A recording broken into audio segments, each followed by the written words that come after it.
भाग 22। कल्पना का नाम सुनते ही विक्रम के चेहरे पर कसाव आ गया। अजीत बोला, मुझे तुमसे बात करनी थी। विक्रम बोला, सॉरी, रॉन्ग नंबर, कहकर उसने कॉल कट कर दी और एक और बैठ खुद के गुस्से को शांत करने लगा। अजीत बोला, हेलो विक्रम, हेलो। उसने अब कई बार विक्रम को कॉल किया, लेकिन विक्रम ने कॉल रिसीव नहीं की। दयाल काका और आरुषि मंदिर के अंदर पहुंचे, लेकिन विविधा और उसके पेरेंट्स पूजा कर दूसरी तरफ चले गए।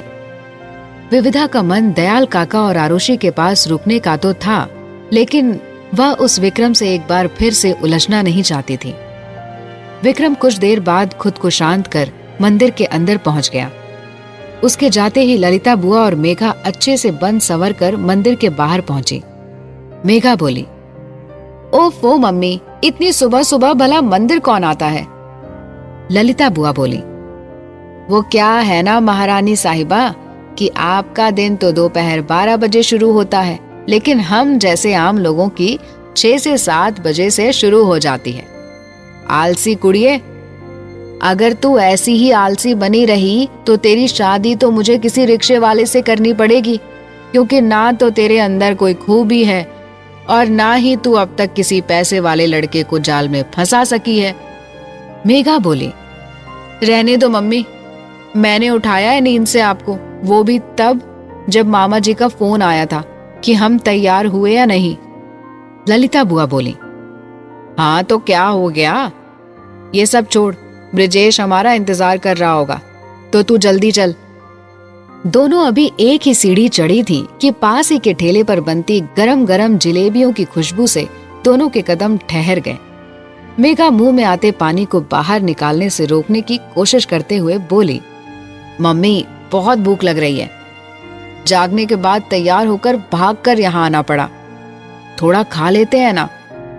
ललिता बुआ ललचाई हुई नजरों से जलेबी वाले के ठेले को देखते हुए बोली, मन तो मेरा भी है, लेकिन अगर हमने खाया तो पैसे हमें देने पड़ेंगे। कुछ देर सब्र कर लेते हैं, फिर हम खाएंगे और पैसे ब्रिजेश देगा। मेघा बोली, ओफो मम्मी, बिल्कुल ही गरीब हो क्या? भला कितने की जलेबी खा लेंगे हम? ज्यादा से ज्यादा 50 रुपए की ही ना। ललिता बुआ बोली, तो 50 रुपए की कोई कीमत नहीं होती? मेघा बोली, ओफो मम्मी, 20 रुपए की ही खा लेते हैं कि लगे कुछ खाया है। ललिता बुआ कुछ सोच कर बोली, स्वाद ही चखना है तुझे तो 10 रुपए बर्बाद क्यों करना, मेरे पास एक प्लान है। ललिता बुआ ने मेघा को कुछ समझाया और दोनों माँ बेटी पहुंच गईं जलेबी के ठेले के सामने। ललिता बुआ बोली, अरे जलेबी वाले भैया, क्या भाव दी हैं जलेबियां? ठेले वाले भैया बोले, 100 रुपया किलो बहन जी। ललिता बुआ बोली, अच्छा 5 किलो तोल दो। ठेले वाला यह सुनकर खुश हो गया कि आज तो बड़ी अच्छी बिक्री हो रही है। वह जैसे ही जलेबियां तलने को हुआ कि मेघा बोली, ओफो मम्मी, क्या कर रही हो ये आप? पहले चख तो लो कि जलेबियां कैसी हैं। आपको याद है ना कि पिछली बार हमने जो जलेबियां ली थी कितनी ज्यादा बुरी थी, सारे मेहमानों ने कितना सुनाया था हमें। कहीं वो ठेले वाले अंकल ये ही तो नहीं? ठेले वाला जोश में आ गया, क्या बात करती हो बिटिया, मेरी जलेबियां तो बहुत स्वादिष्ट होती हैं। ललिता बुआ बोली, एक काम करो भैया कि पहले हम दोनों को थोड़ी थोड़ी जलेबी चखवा दो, जब संतुष्टि हो जाएगी तो फिर हम ले लेंगे 5 किलो, और अगर ये हमारे मेहमानों को पसंद आई फिर तो हर बार आपके यहाँ से ही जलेबियां ले जाया करेंगे। ठेले वाले ने खुश होकर दोनों को थोड़ी थोड़ी जलेबियां दे दी। मेघा बोली, क्या अंकल, इतनी सी जलेबियां? इतना तो मुंह को पता भी नहीं चलेगा कि कहाँ गई। थोड़ा ठीक से दो ना, ताकि खाकर स्वाद अच्छे से जान सके। ठेले वाले ने दोनों को थोड़ी थोड़ी जलेबियां और दे दी। दोनों ने आराम से मजे लेकर गरम गरम स्वादिष्ट जलेबियों का आनंद लिया। उसके बाद ठेले वाले को मना करते हुए बोली, सॉरी अंकल, हमें पसंद नहीं आई आपकी जलेबियां, मम्मी किसी दूसरी दुकान पर देखते हैं। दोनों अब वहां से सीधे समोसे वाले दुकान पर जा पहुंची और इसी बहाने से उससे भी एक एक समोसा हजम कर लिया। ठेले वालों को बेवकूफ बनाने पर दोनों माँ बेटी हंसने लगी। मेघा बोली, अब लग रहा है कि कुछ पेट में गया है। आज तो मजा आ गया मुफ्त का नाश्ता करके। दोनों मंदिर के अंदर पहुंची कि आधे रास्ते पर ही ब्रजेश जी, छवि जी और विविधा मिल गए। ब्रजेश जी बोले, कहाँ रह गई थी दीदी, आओ दर्शन कर लेते हैं। सभी मुख्य मंदिर के करीब आए और माता रानी के दर्शन किए। विक्रम और आरुषि महंत के कमरे के पास खड़े थे, जो मंदिर के दूसरे छोर पर था। दयाल काका पंडित जी से बात करने गए थे। विविधा इधर उधर देखते हुए सोचने लगी, लगता है तीनों घर चले गए, तभी नहीं दिख रहे हैं। दर्शन करने के बाद ब्रजेश जी अपने परिवार को लेकर मंदिर से बाहर निकल खाने वाले ठेलों की तरफ ले गए और सभी से कहा कि जिसको जो खाना है वह खा ले। छवि जी और विविधा दोनों माँ बेटी को ठूस कर खाते देख सब कुछ समझ रही थी। दोनों माँ बेटी उन तीनों को वहां छोड़ खुद दूसरे ठेले पर आकर खड़ी हो गईं। उधर दयाल काका, आरुषि और विक्रम भी मंदिर से बाहर आकर उन सबकी ओर चल पड़े थे। मेघा की नजर जैसे ही विक्रम पर पड़ी तो दंग रह गई। वह कभी अपने बाजू में खड़े मामा जी को देखती तो कभी विक्रम को उसी ओर आते देखती। मेघा ने जब विक्रम को उसी ओर आते देखा तो डर गई और मेघा सोचने लगी कि कहीं वह मुझे यहाँ देखकर वापस से किडनी ना मांगने लग जाए। अगर ऐसा हुआ तो मामा जी सवाल जवाब करेंगे और उन्हें सब पता चल जाएगा कि मैं कैसे इस लड़के के पीछे पड़ रही थी। मेघा अपना चेहरा छुपाने लगी ताकि वह विक्रम की नजरों से बच सके।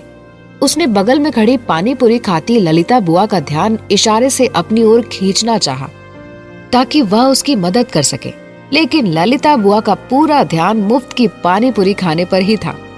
मेघा ने विक्रम को नजदीक आते देखा तो जल्दी से ललिता बुआ के आंचल से अपना मुंह छुपा एक तरफ खड़ी हो गई।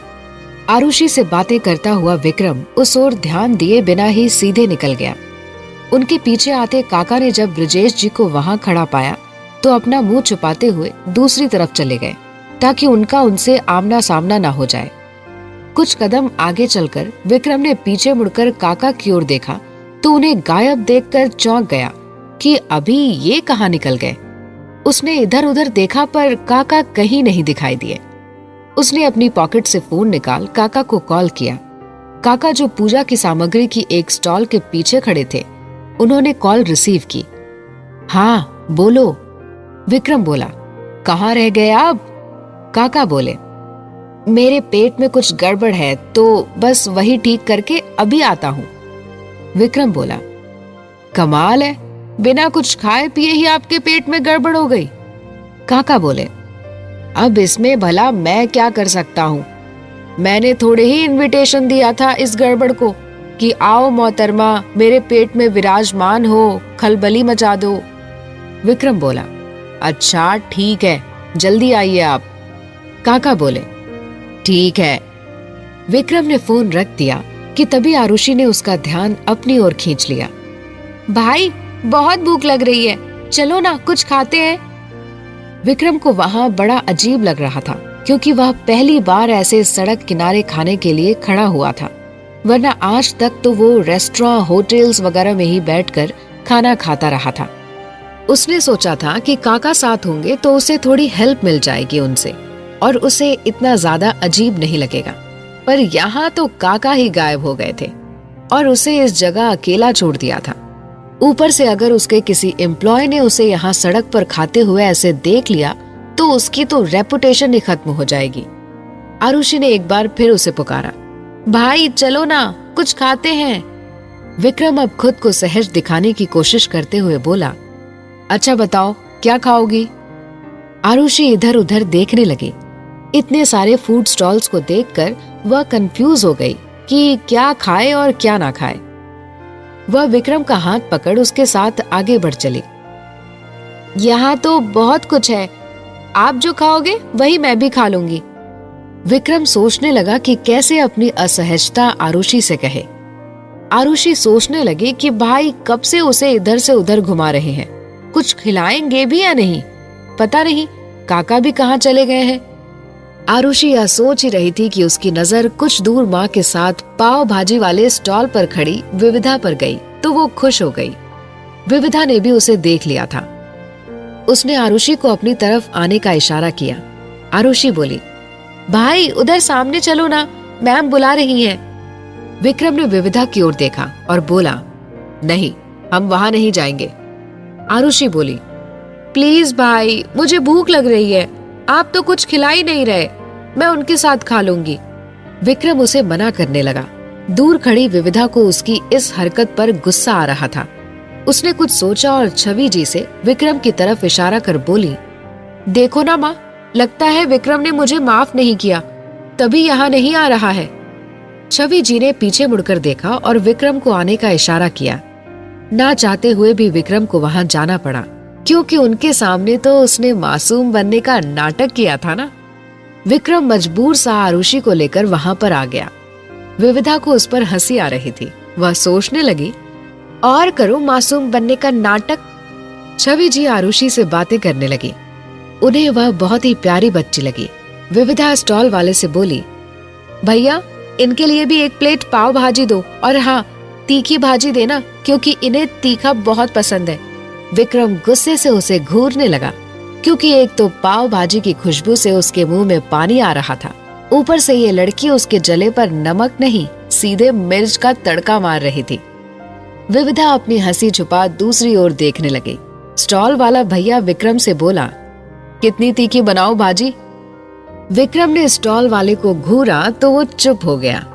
विक्रम बोला, मुझे नहीं खाना, आप एक प्लेट इस बच्ची के लिए लगा दो। चंद पलों में एक प्लेट पाव भाजी तैयार थी। वो ज्यादा गर्म थी तो विविधा खुद आरुषि को खिलाने लगी। अब विविधा और छवि जी आरुषि को अपने साथ ले बाजार में घूमने लगी और कई चीजें चखीं। आरुषि के लिए उसकी परवाह और प्यार को देखकर विक्रम सोचने लगा कि काका सही ही कहते हैं कि विविधा आरुषि का बहुत ख्याल रखेगी। लेकिन मैं क्या करूं? मैंने तो पूछा था इस लड़की को शादी के लिए, पर पहले तो पता नहीं क्यों इसे मेरा प्रपोजल मजाक लगा, फिर साफ मना कर दिया कि मुझसे शादी नहीं करेगी, और अब दोबारा तो मैं कभी नहीं पूछूंगा इससे, फिर चाहे कुछ भी क्यों ना हो जाए। विक्रम उन तीनों के पीछे चल रहा था। छवि जी ने उसे भी साथ खाने को कहा, पर विक्रम ने झूठ बोल दिया कि वह खाकर आया है, पर वो ही जानता था कि कैसे खुद को रोके था। वह दयाल काका के लौट कर आने का इंतजार करने लगा था कि कब वो आए और कब वो घर वापस जाकर कुछ खा पाए। आरुषि यह देखकर चौंकी, पर भाई आपने कब? वह अपनी बात पूरी करती कि विक्रम ने उसे चुप रहने का इशारा कर दिया। विविधा को समझ आ गया कि जरूर कोई बात है जो विक्रम छुपा रहा है, और इसका चेहरा कैसे उतरा हुआ है। उसने विक्रम से नजरें बचाकर धीरे से आरुषि के कान में फुसफुसाई, क्या बात है? तुम्हारे भाई का चेहरा ऐसे उतरा हुआ क्यों है? और तुम अभी क्या कहने वाली थी कि उसने रोक दिया तुम्हें? आरुषि बोली, भाई ने सुबह से कुछ नहीं खाया, शायद इसलिए चेहरा उतरा हुआ है, पर उन्होंने आपसे झूठ क्यों बोला, ये बात मुझे समझ में नहीं आ रही है। विविधा सोच में पड़ गई कि इसे भूख तो पक्का लग रही होगी, लेकिन फिर कुछ खा क्यों नहीं रहा। वह अब हर खाने की चीज की तारीफ करने लगी। विक्रम बेचारे के लिए खुद को रोक पाना मुश्किल हो रहा था। ललिता बुआ ने मेघा को परेशान देखा तो बोली, क्या हुआ, तू ऐसे क्यों छुप रही है? मेघा ने देखा कि ब्रिजेश जी किसी से बातें करने में व्यस्त हैं, तो धीरे से बोली, ओफो मम्मी, यहाँ वह लड़का भी है जिसे मैंने इम्प्रेस करने की कोशिश की थी, लेकिन वह बदले में मुझसे मेरी किडनी मांगने लगा था। ललिता बुआ यह सुनकर नाराज हो गई। क्या? कहाँ है वह लड़का? बता तो मुझे कि किधर है वह, अभी क्लास लेती है उसकी। ऐसी फटकार लगाऊंगी कि उसकी 7 पुश्तें याद रखेंगी। मेघा बोली, ओफो मम्मी, वो बहुत ही खड़ूस लड़का है, उल्टा आपकी बेइज्जती कर देगा। ललिता बुआ बोली, ओफो मम्मी की ओफो बेटी, भूल मत कि मेरा नाम ललिता है और अच्छे अच्छों का दिमाग ठिकाने लगाया है मैंने। मेघा बोली, आप क्यों भूल रही हो कि यहाँ मामा जी भी हैं? कहीं उस लड़के ने बखेड़ा कर दिया कि मैं ही उसे पहले से इम्प्रेस करने में लगी हुई थी, तो मेरी तो इज्जत का जनाजा निकल जाएगा। और मामा जी के सामने हमारी शराफत का चोला भी उतर जाएगा। ललिता बुआ सोचते हुए बोली, बोल तो एकदम सही रही है तू, फिर क्या करें? मेघा बोली, कुछ मत करो, जल्दी से घर चलो मम्मी। ललिता बुआ बोली, अभी थोड़ी देर और खा लेने दे, तू भी पेट भर के खा ले जल्दी से। तू एक काम कर कि मेरे पल्लू से अपना चेहरा ढक ले। ब्रिजेश पूछे तो कह देना कि धूप की वजह से सिर ढक लिया है। पर मम्मी, मैं बता रही हूं तुझे कि घर जाकर शाम से पहले खाना नहीं बनाने वाली मैं। खाना है तो खा, वरना भूखी रहना शाम तक। मेघा अपना मुंह ढककर खाने लगी। ब्रिजेश जी उन दोनों को ऐसे भरपेट खाते हुए देख खुश हो रहे थे। दयाल काका स्टॉल के पीछे छुपकर खड़े थे और उन लोगों के दूर जाने का इंतजार कर रहे थे। ललिता बुआ और मेघा को खाते देख काका सोचने लगे कि दोनों कब से खा रही हैं, इनका पेट नहीं भरता क्या? वो तो गनीमत है कि बुआ का मन अब छोले भटूरे खाने का हुआ और वो ब्रिजेश जी और मेघा को लेकर उसके स्टॉल की तरफ बढ़ चली। दयाल काका ने उन्हें जाते देखा तो राहत की सांस ली। वह आगे बढ़ चले और विक्रम विविधा के पास पहुंचे। वहां छवि जी भी थी। दयाल काका और छवि जी आपस में बातें करने लगे। विविधा आरुषि के साथ चाट खाने में व्यस्त थी।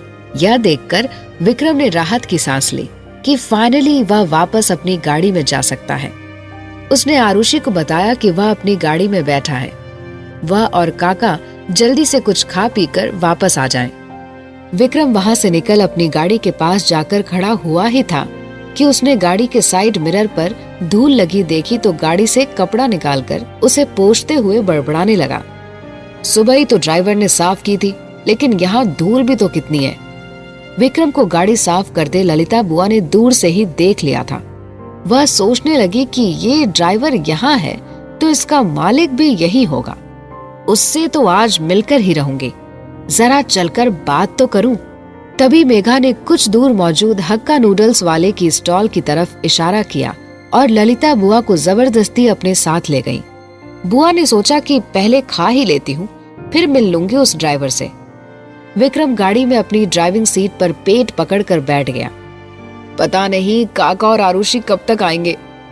उसने पास रखी पानी की बोतल उठाई और पानी पीने लगा कि उसकी खिड़की पर किसी ने नॉक किया।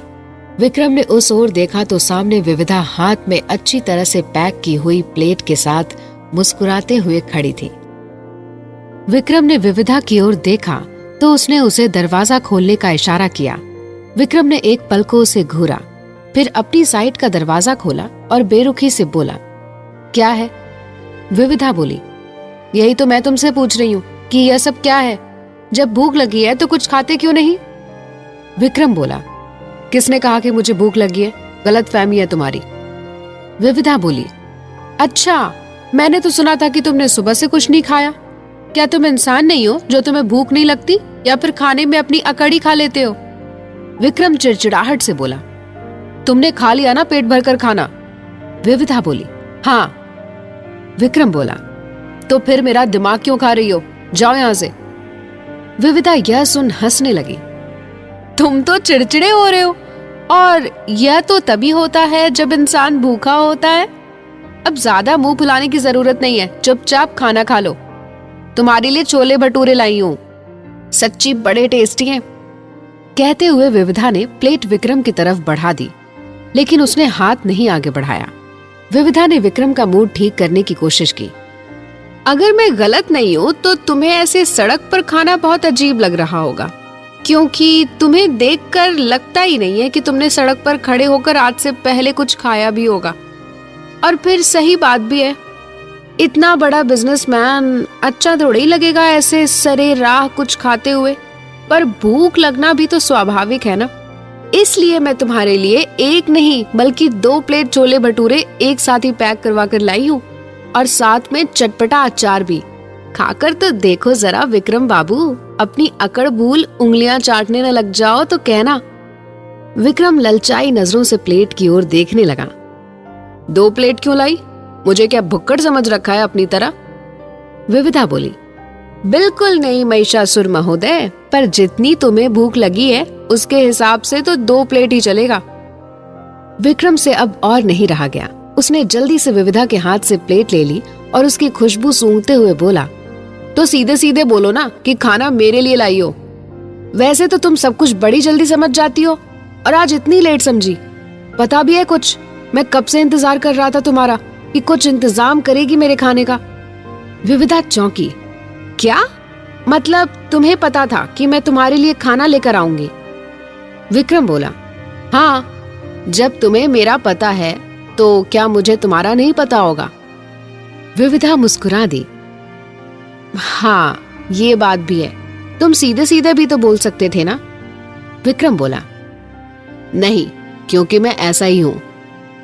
उसने फटाफट से पैकिंग हटाई और जैसे ही पहला निवाला हाथ में लेकर खाने को हुआ कि रुक गया और शक भरी नजरों से विविधा को देखने लगा। विविधा बोली, क्या ऐसे क्या देख रहे हो? विक्रम बोला, तुम इसमें ज्यादा मिर्ची डालकर तो नहीं लाई हो ना? यह सुनकर विविधा हंसने लगी। मैं तो मजाक कर रही थी उस वक्त, इसमें कुछ भी ऐसा नहीं है। विक्रम बोला, मुझे भरोसा नहीं। विविधा अब नाराज हो गई। अगर भरोसा नहीं है तो लाओ, मैं प्लेट वापस ले जाती हूँ। विक्रम बोला, रहने दो, इसकी कोई जरूरत नहीं है। एक निवाला पहले तुम खाकर दिखाओ, अगर तुम्हें मिर्ची नहीं लगी तो मैं खा लूंगा। विविधा गुस्से से उसे घूरने लगी।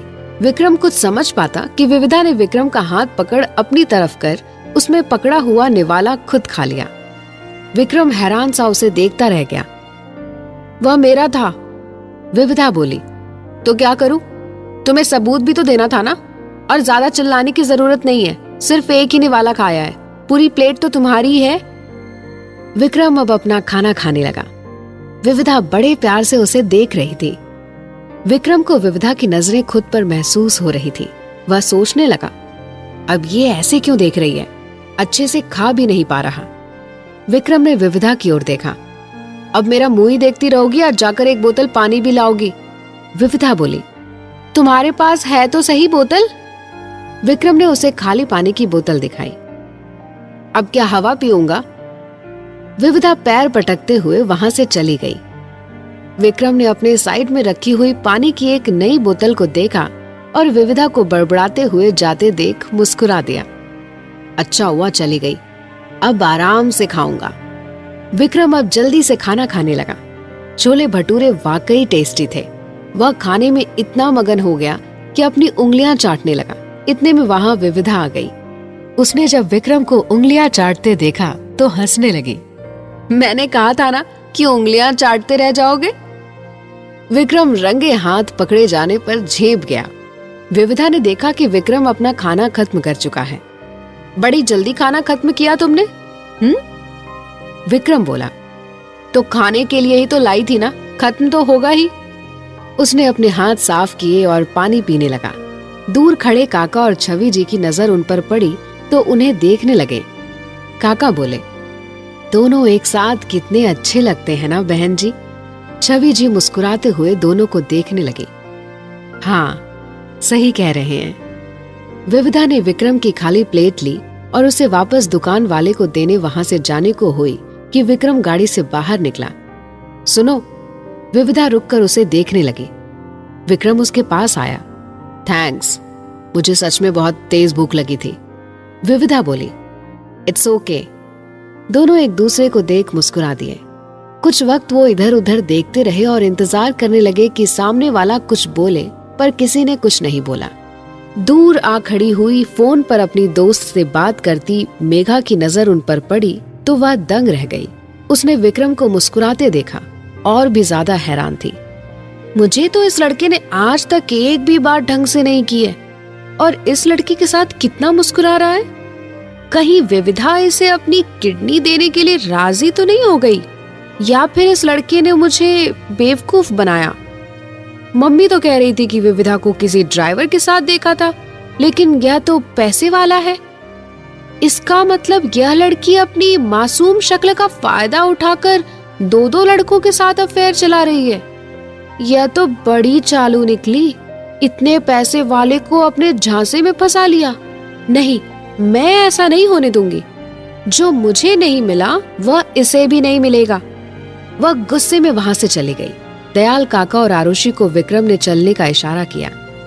दोनों आगे बढ़ विक्रम के साथ गाड़ी में बैठकर निकल गए। विविधा विक्रम को तब तक देखती रही जब तक कि वह उसकी नजरों से ओझल नहीं हो गया। विक्रम की नजरों के सामने भी बार बार विविधा का मुस्कुराता हुआ चेहरा घूम रहा था। घर पहुंचकर काका लंच की तैयारी में लग गए। फिर रात का डिनर भी तो तैयार करना था। आखिर होने वाले समधी जी जो आ रहे थे। आरुषि अपने कमरे में जाकर खेलने लगी तो विक्रम गार्डन में बैठकर अपने लैपटॉप पर काम करने लगा। मेघा ने घर लौटकर ललिता बुआ को बताया कि उसने विविधा को उसी पैसे वाले लड़के से मुस्कुराते हुए बातें करते हुए देखा है जिससे वह शादी करना चाहती थी। ललिता बुआ चौंक गई। क्या ये सच है? मेघा बोली। हाँ, ये लड़की तो बहुत पहुंची हुई खिलाड़ी निकली माँ। बताओ, जो काम मैं नहीं कर सकी वह इसने कर दिखाया। उस खड़ूस को भी देखो कैसे मुस्कुरा रहा था उससे, और वहां कैफे में मुझसे किडनी मांग रहा था। लगता है विविधा उस पैसे वाले से शादी कर लेगी और हम बस उसके सामने भीख ही मांगते रह जाएंगे। ललिता बुआ बोली। हरगिज नहीं, मैं ऐसा हरगिज नहीं होने दूंगी। मैं इस लड़की की शादी या तो उस ड्राइवर से करवाऊंगी या फिर अपने लाए रिश्तों में से किसी एक से, ताकि मुझे कुछ कमीशन मिल सके। विक्रम काम में बिजी था कि उसके पास गार्ड आया और एक विजिटिंग कार्ड उसकी तरफ बढ़ा दिया। ये आपसे मिलने का बोल रहे हैं, बाहर दरवाजे पर हैं। विक्रम ने कार्ड पर अजीत का नाम पढ़ा और घर के दरवाजे की तरफ देखा। वहां खड़ा अजीत उसे देख मुस्कुरा दिया। विक्रम समझ गया कि ये वही फोन वाले अजीत हैं। उसने गार्ड की ओर देखा। भेज दो। कुछ ही पलों में अजीत विक्रम के सामने आ खड़े हुए। हेलो विक्रम, कैसे हो? उन्होंने अपना हाथ विक्रम की ओर बढ़ाया, पर विक्रम ने एक बार उसके हाथ की तरफ देख अपनी नजर वापस लैपटॉप पर कर ली। अजीत उसका इशारा समझ गए और अपने हाथ को पीछे खींच लिया। ठीक है, जैसी तुम्हारी मर्जी। अगर तुम हाथ नहीं मिलाना चाहते हो तो यही सही है। वैसे यह तुम्हारा रवैया ठीक भी है। विक्रम बोला। सीधे मुद्दे पर आओ। और आपको इतनी भी क्या हमदर्दी है उस औरत से जो यहाँ तक चले आए, ये जानते हुए भी कि मैं आपको इग्नोर कर रहा हूँ? अजीत बोला। दोस्त कह सकते हो मुझे उसका। देखो, मैं तो बस इतना कहने आया हूँ कि अपना केस वापस ले लो। तुम्हें भी पता है कि ऐसे केसेस में बेल आसानी से नहीं मिलती। विक्रम बोला। यही तो मैं चाहता हूं कि वो औरत जिंदगी भर जेल में सड़े। अजीत बोला। याद रखो कि कल्पना उसी आरुषि की मां है। विक्रम गुस्से से बोला। कौन मां? किसकी मां? जिस औरत की दुहाई आप दे रहे हैं उसने खुद अपनी बेटी को डराया धमकाया और अपने साथ करने पर मजबूर करना चाहा, जबकि वह कई साल पहले खुद ही उसे छोड़कर यहां से चली गई थी। मेरी जिंदगी बर्बाद कर उसका पेट नहीं भरा तो अपनी ही बेटी की बर्बादी का कारण बनने चली है। भगवान न करे कल को वह मासूम बच्ची डरकर कुछ गलत कदम उठा लेती तो उसकी जिम्मेदारी कौन लेता? अजीत मुस्कुरा दिया। बहुत प्यार करते हो आरुषि से? सोचा है कभी कि जब उसे पता चलेगा कि उसके भाई ने उसकी मां को इस तरह झूठे केस में फंसाया और जेल में डलवा दिया तो उस पर क्या बीतेगी? विक्रम बोला। मुझे पूरा भरोसा है कि वह मेरे फैसले को समझेगी। मैंने जो भी किया है उसकी भलाई के लिए किया है। अजीत बोला। ऐसा तो आरुषि भी कह सकती है कि तुम भाई हो तो तुम्हें उसको समझना चाहिए कि माँ आखिरकार माँ ही होती है। अगर तुम भी गलत का सहारा लोगे तो फिर तुम में और कल्पना में अंतर क्या रहेगा? मैं कोशिश करूंगा कल्पना को समझाने की कि वह तुमसे और आरुषि से दूर हो जाए। तुम बस केस वापस ले लो। विक्रम बोला। हरगिज नहीं, मैं उसे उसके किए की सजा दिलाए बिना सुकून से नहीं बैठूंगा। अजीत ने काफी कोशिश की लेकिन विक्रम अपनी जिद पर अड़ा रहा। आखिरकार अजीत वहां से चला गया। विक्रम लैपटॉप ले वहां से अंदर जाने को मुड़ा तो एक पेड़ के पीछे छुपकर खड़ी हुई आरुषि दिखाई दी। उसे देखकर साफ पता चल रहा था कि उसने विक्रम और अजीत की सारी बातें सुन ली हैं। आगे क्या हुआ जानने के लिए सुनिए कहानी का अगला भाग।